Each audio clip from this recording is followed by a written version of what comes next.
Kavi, welcome to the podcast. This is Soul Story with Hamza, and I always give a little description about what the podcast is right at the beginning. So the reason we started Soul Story was just so that we could give a platform to healers to talk about themselves, their journey, bring their work out to the world. And we're on episode number 3 now of this new season, and it feels amazing, so much in alignment. And today we have you, so thank you so much. I think I'm doing this more from the perspective of like a new friend to me rather than a healer.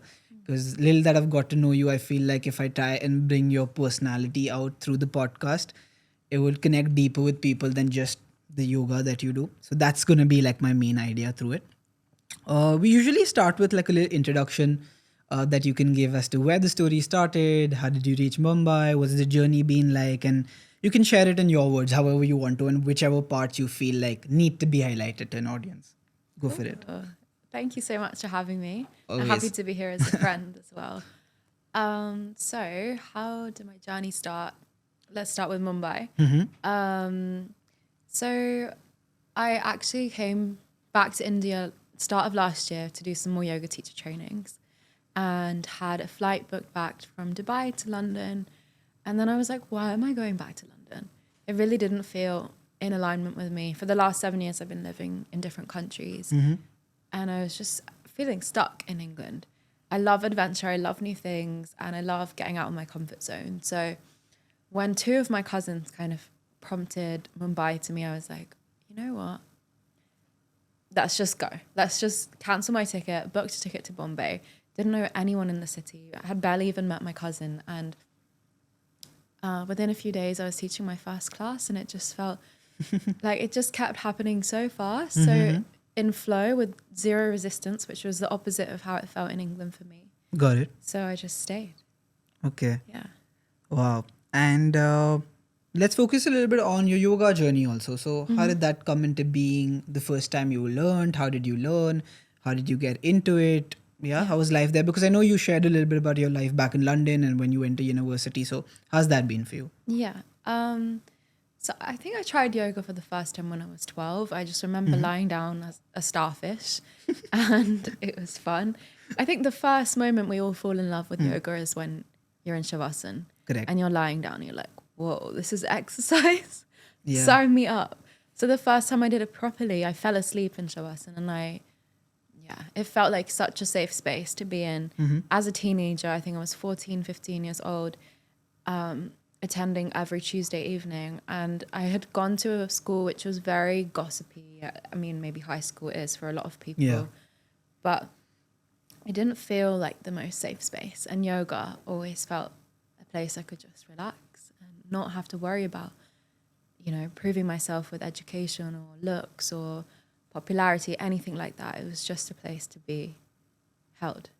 Got it. Yeah. Amy said something very similar last time. So, she said she was in a community club, if I'm not wrong, or somewhere, and she went for the class and she was like, hey, like you're making me sign up to relax every week once, and like why won't I do it? And that's how it started for her. I feel like that's like a commonality. Yeah. That's amazing. Okay, great. So can you like maybe tell me the point where you realized or were like, okay, yoga is it for me, I want to switch over from whatever else I'm doing and studying. I know you've like done your masters as well, right? So like why not that path and why yoga?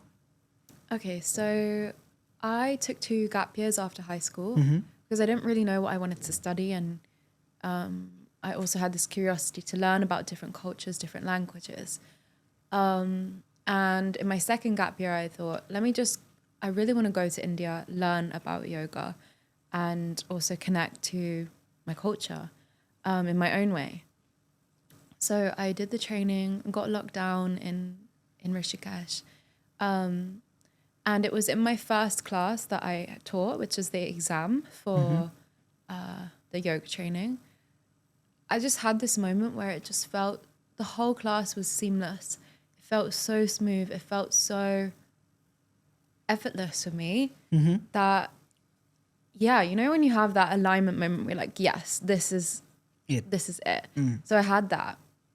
And I was really young, but I just felt like this is something that I can do. And I think even as a child, like I would be in swimming pools teaching my mum aqua yoga or something random, or I was always like the older sister in my family, so always bossing people around. And now I get to do that Yeah. in a nice way, in a way that helps people to be kind to themselves. Got it. And yeah, just ever since then, I feel like I am maybe one of those stereotypical teachers, started being a teacher in lockdown, but people needed it because they had the time and they also needed that mental space to come back to themselves. So yeah, and then even when I went to university, I wanted to have the experience, and I'm grateful for what it's given me because it has sharpened me in many ways. But for me, it was always yoga is the main thing. Side hustle is uni. So Interesting. yeah. Very interesting. And how's like your first ever class? Let's say the paid class that you did, where you signed up. Like, I don't know if it was a studio or a one-on-one session. How was that for you? Like, what did that feel like? Oh, it felt so special. I did it in the garden. Like, it's such a special thing to give, actually. But when you give without any restrictions, you don't look at the time. You don't think about, okay, how much money is this making me? Of course, that's important and we need that. But when you're giving from a place of like purely from your heart, purely from your soul, and you really want to help someone, and then you can see that, you can feel the energy shift. And like when people open their eyes again, they look like they've just been reborn. And Yeah. that feeling is priceless. So, yeah. Got it. So I want to understand when we talk about like the first thing that I saw, like when I came to your profile, it spoke about like trauma sensitive yoga. I've heard about yin, hatha, restorative, done some of them. But this was like the first time, I got to know. And that was also one of the reasons I was like, I want someone to talk more about this topic, and therefore we connected. So maybe you can take me down that road as to what it seems like, how do you do it, and what kind of people are signing up for like this kind of yoga? If Yeah. you could maybe expand on that. Sure. So some yoga classes, the teachers like to play with their power. And I know that's a very bold statement, but sometimes teachers go and adjust without thinking about how can this serve the student in the best way. But instead they think with their own ego and try to create the perfect position. This is not what it's about. Yoga is not about perfection in any way. It's not about being good at it. So that's one element of it. Erasing your ego and just helping serve the student in the best way, giving variations, not modifications, not pushing, but just allowing them to maybe go slightly out of their comfort zone, but just bringing them into a space of honoring themselves fully. That's one element of it. And then the other element is really helping to regulate the nervous system. So I did a course specifically on this, all the science behind how we get into our parasympathetic nervous system and how that is impacted so much by traumatic events. And this kind of all started from a traumatic experience that I went through myself, which I've spoken about online before. And in a yoga space specifically, teachers they thought with their ego a bit too much and were more excited about the shapes that the women were in, less about honoring the authenticity of the practice and how loving and genuine it is. So yeah, I always from that moment decided if I'm going to teach yoga, it has to be in a way that is safe, that is respectful, and that actually serves the student, not me. Wow, that's so powerful. I'm so proud of you.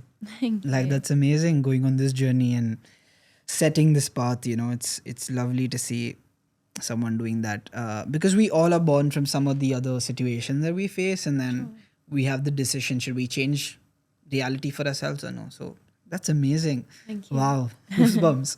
Okay, do you want to maybe share? So I had no idea about this as to how it came through. Maybe you want to dive a little bit more into this experience for yourself. So it also will make people, maybe beginners or I don't know, whoever goes for their yoga sessions, more Yeah. aware about this element of it. Yeah. So are you asking about my Yeah, experience? your own experience. As in the traumatic Yeah, experience? If you're comfortable sharing Yeah, about sure. So it happened with a teacher in my yoga teacher training.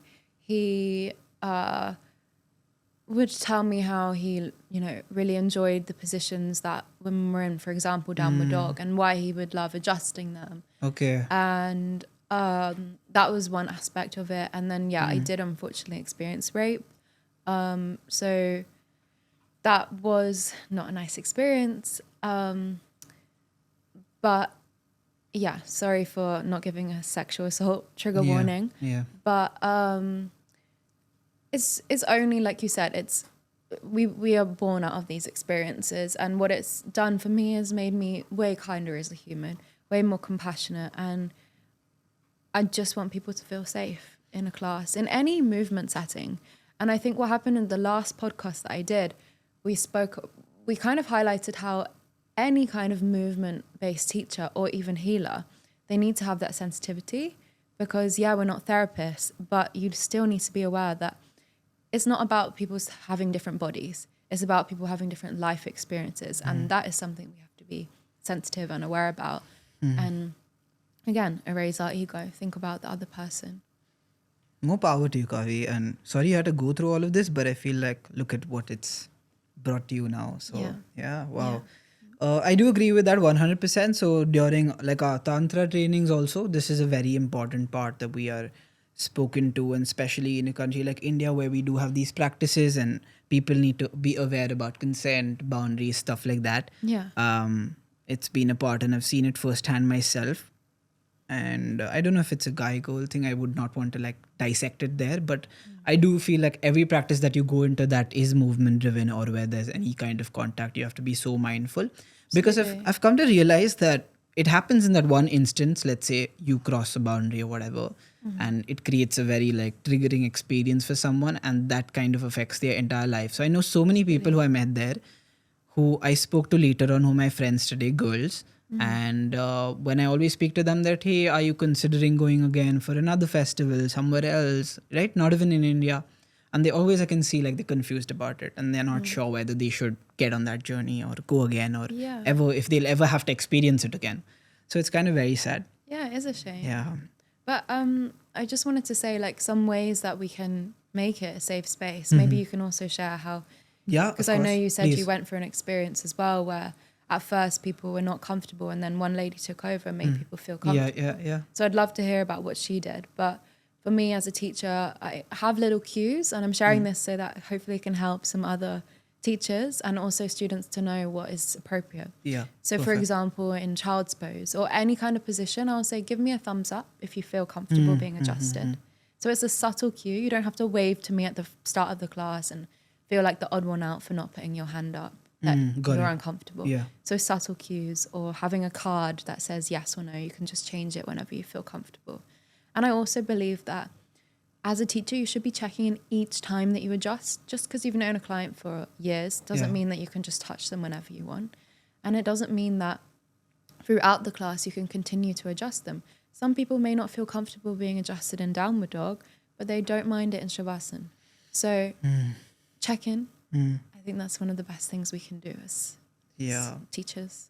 This really amazing trainer that I know, who used to actually train at my gym also, said one day, told me that, Hamza, a great trainer is someone who can teach you without actually touching you. Yes. And that was so powerful. Absolutely. And imagine if you can try that like in the gym, it's possible anywhere else. So yeah, amazing. Going back to that story, so it was again at a Tantra festival. I won't mention specifically which one. So what happened was, there are a couple of people, not everyone's intention is the same when they come for a Tantra retreat, right? So there were these couple of people who must have come with other intentions of what they thought Tantra would be like, or in India, what they think it is like. Because I know some fantastic Tantra teachers in India, so I would not generalize it. It's a great place to do and practice it. So they came and they realized that the feedback that they were getting from the circle of people there was that these people aren't making me feel comfortable, and they're just like trying to find an opportunity and stuff like that. And they spoke about it to the facilitator. So there was one specific one who decided that, okay, maybe they need a refresher in this. They need to understand the basics. So she removed her own personal time out during the festival to take a session before our day begins in the retreat. Sit them down, explain to them and get it. And I do feel like that had a great impact on their life, because somewhere in their journey, they haven't learned that this is the right way to do it, right? Yeah. So she guided them in a very respectful way. Obviously, the ego came in a bit. and they felt bad about it. But I assume now the next time they go, they'll be a little bit more careful. Yeah. So it's beautiful to see, those things. And that was the first time in my journey I've ever experienced something like that. When I went, it was my first Tantra experience. And then when I saw that happening, I was like, okay, there is something deeper. It's not just these exercises that we're doing, and it means more. There's a aspect of self-love in it also that a lot of people don't follow. So that way was very powerful, and kudos to her to whatever she did. Yeah, good. Great. So I wanted to ask you specifically, maybe to help people visualize if they ever have to come and do a session with you in the future from this podcast. Like, what does like an ideal session look like when you take your client through it, specifically to this entire aspect of trauma sensitive yoga? How does it look? How does it start? How does it end? If you could maybe just help us visualize that. Sure. So every time we have a consultation call or a meeting, just to kind of see where you're at, why do you need a teacher? Why do you need yoga? What are you going through physically? Because some people have, injuries or pain. Some people feel safe to share with me things they're going through in their life. I'm not a therapist, not licensed in that in any way, so I do make that clear. But sometimes people just really need a safe space to just share what they've been going through, and it is massively connected, the body and the mind. So it's kind of been going down this route with a couple of my private clients, that they first open up, share with me how they're feeling, what they're going through, and then we create a practice based around that. So that maybe we include more things like affirmations or tapping that are connected to the things they're going through. It's really a holistic practice. Like I'm tying in as much as I can give from my life, like even as simple as hair massaging, like massaging your scalp, or giving yourself a hug. It's a super loving practice, and I just try to show up for exactly what you need. So I'll ask you on the day, what do you need? Let's set an intention together. How are you feeling physically, mentally, energetically? I get you to kind of tune in with yourself. Sometimes I'll ask you, now based on those answers, tell me what you need. Do you want to move faster? Do you want to move slower? And from all of that understanding, I create a class. That's why I never plan my classes, because you are a different human every day, every minute. So my goal as a teacher is to adjust to that, lead with my intuition to get you closer to yours. And then afterwards we leave the class. Sometimes I ask how you're feeling. Other times I just let my ego be and just let you be in the silence, and maybe let me know later how you're feeling. But that's kind of how a class goes. It has all the traditional aspects of yoga, pranayama, meditation, asana practice, all there, yoga nidra sometimes as well. I've started chanting in my classes a bit, which is a bit out of my comfort zone, but I really enjoy it. And some people have told me I have a good voice, so I'm trying. But overall, I would say it's a very holistic, loving practice. Love it. It sounds so well integrated. Like, I feel like it's so holistic, as you said. Yeah. This also takes me back to a conversation I had with a friend recently who is a psychotherapist who was trying to integrate, when people do plant medicine and when stuff comes up later, the integration aspect is something that not a lot of people do. Yeah. Wherein you have specific sessions that you have to hold after people go through that journey, because everything doesn't come up immediately. It takes some time. Yeah. So it was very powerful what she shared with me about integration. Yeah. Okay, amazing. Let's move a little bit from the yoga to the business side of things. I have a couple of questions for you there, and I think you're doing some amazing work in Mumbai now that you're packed. The schedule is packed, and you have never any time to meet me. No. But I'm kidding. So what I want to ask you there is, let's say there is a new yoga. Like, I see this people doing their TTCs very often, and now they're starting to get more aware, more people coming in for yoga sessions on the weekend from their busy schedules, which is amazing to see that they're taking care of themselves. So if you have someone who's just finished a TTC, let's say someone outside India, come back, he or she, and is looking to, get their first studio in or get their first private clients, and what do you think is the best approach to go with? I would say, first of all, start with your network. Offer classes to your friends, to your family. Get some honest feedback as well. And they can be your comfort zone, but they also may not be, because you're showing up in a different role. So it's good to just get yourself out there first Okay. in your immediate circle. And then I would reach out to studios to see if you can cover classes. You need to get as much experience as possible. And I would say, don't just go and cover classes. First, attend the studios if you're not already. Because you're not, like, I wouldn't recommend approaching a random studio that you've never been to before, have no personal connection with, and then you want to offer a class. Why should they hire you? Right? True. You first need to understand, who are they as a brand? What kind of people do they bring in? How can you teach those types of people as well? So first, make sure you understand that and then approach them. But yeah, covering classes is a great way to start because it's not like this serious thing that people are committed to straight away. You just get to understand, who are you as a teacher? And you get to form that understanding, and which studios do you want to serve? Because, for example, in the Netherlands, I taught in some studios where they told me, oh, we don't do Om here, you're teaching too much Pranayama. These are huge parts of yoga, right? I don't need you to tell me that you're going to take this part of yoga. But Why though? not. Sorry to cut you. Why? So one studio said they want to take people out of their comfort zone by 5%, but not fully.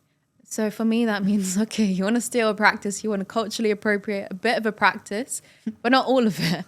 Okay. But how do you measure that? Like 5% means what? Like how Yeah, do you I measure don't something know. in yoga? They want to do the asana practice, but that's not what yoga is fully about. I mean, great, it gets you to show up to yourself, Got it. but it's a holistic practice, like we said.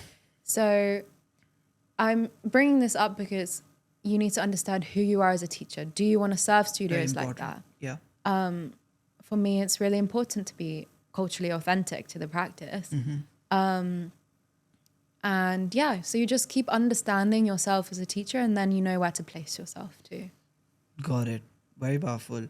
Someone asked you about the question of, on the poll that you put up about showing up. And I think that's a very big part of healing in this industry in general, yoga as well.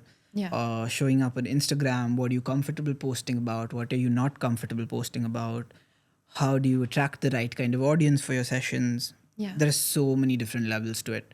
What has worked like the best for you? I think just being myself and just keep putting the camera in front of you. And yeah, it may feel uncomfortable and may feel inauthentic. At first, I had so much resistance because I was like, I don't want to be online.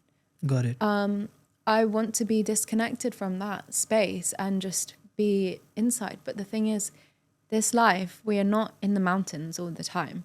And, it's actually very, very helpful. Like, we met each other because of Instagram. So many opportunities have happened through Instagram. So utilize it. It's a free app.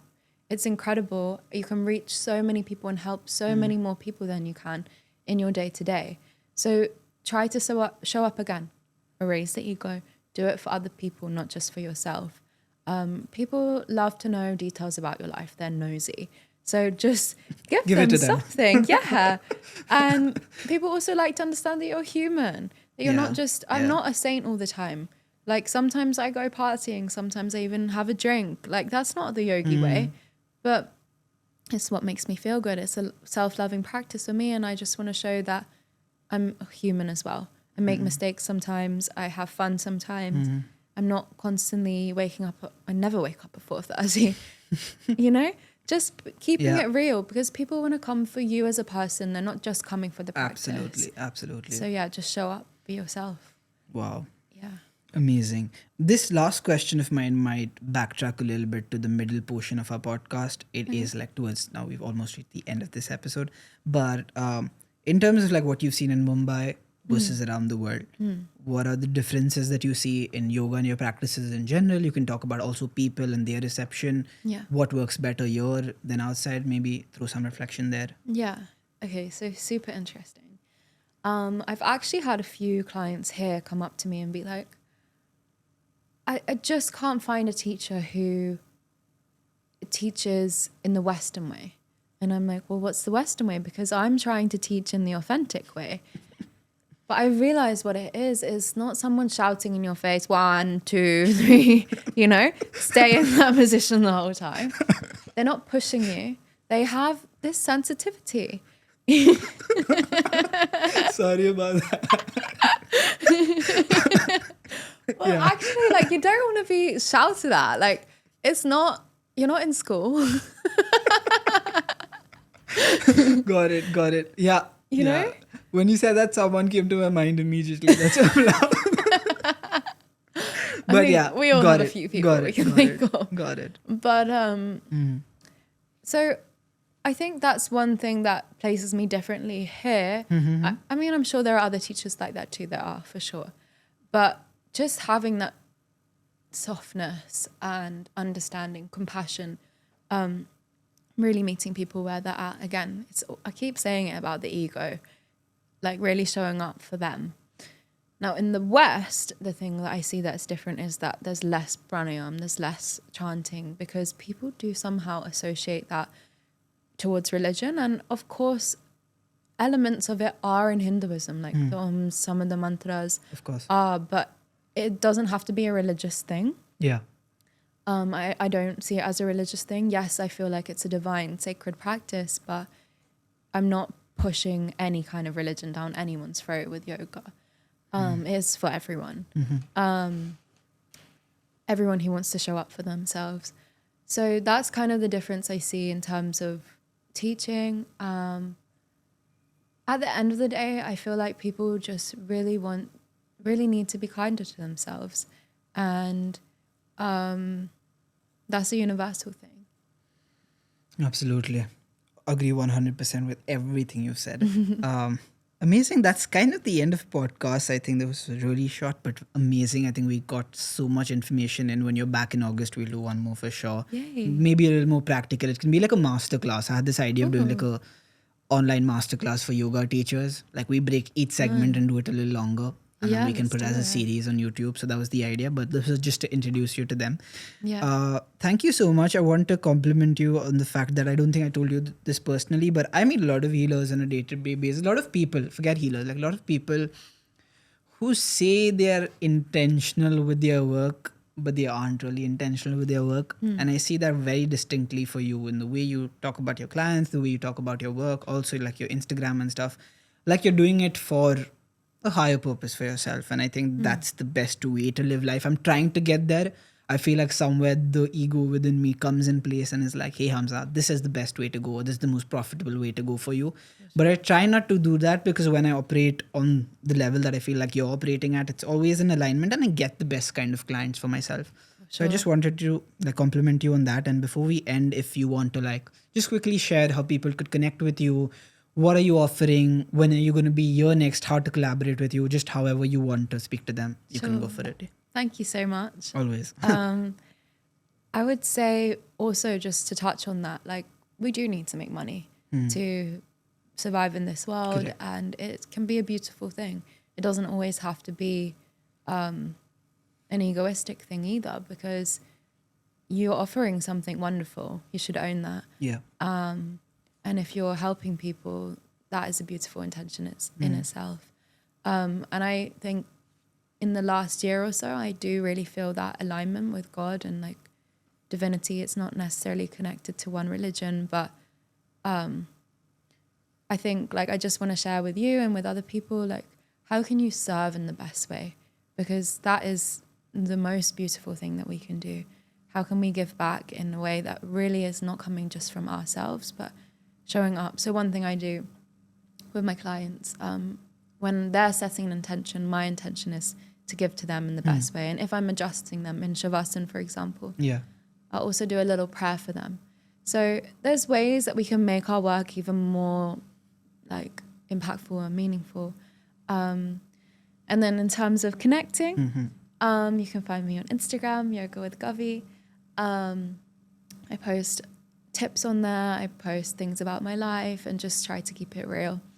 And I do online classes sometimes, but I'll be back in Bombay at the end of August. And Got it. you can definitely message me on Instagram or email to create something together. I'm doing workshops in person. I do private classes online and in person as well. And yeah, I'd love to work with people and brands that align with me and my vision too. Yeah, I think it's just the beginning for you. Like all of that is going to come your way looking at how you're progressing. Thank you. So thank you once again for doing this with me and remaining all this time before you leave to get the podcast in. It's been a very short timeline with a lot of commitments, but it's been beautiful. For everyone else listening, this is Soul Story, and we're going to get, I think, another 7 episodes in by the end of this year. That's the plan. So I'm going to see you every month or once. Apart from that, there's this really amazing thing that I read recently about like every time as a human being, like when you need to build muscle, right? You have to tear it through to grow it. It was such a cool thing. And I had got so many reactions on it. So I said, I'll share it on the podcast. So it's the same thing with the mind and the spirit. Like you got to challenge yourself. You got to get outside your comfort zone in order to truly see your potential. So that's just my call out to like healers or other people out there who are looking to maybe just scale their businesses online, need some guidance. I'm also okay to do a lot of free sessions with you if you just need guidance and you don't want to work. But if you're very serious about it and want to take it to the next level, that's like just building your online systems in place, getting aligned clients, which is like the most important to me, getting high ticket clients so you're not stuck in one-on-one sessions. That's usually what I try and tell healers to do. So if that's a bigger calling, then I'll always request you to connect with me. You can do it on Spotify, YouTube, Instagram, wherever we are. You can also shoot me an email. And yeah, that's about it. Thank you so much for listening, and I'm going to see you in the next episode. Bye. Bye.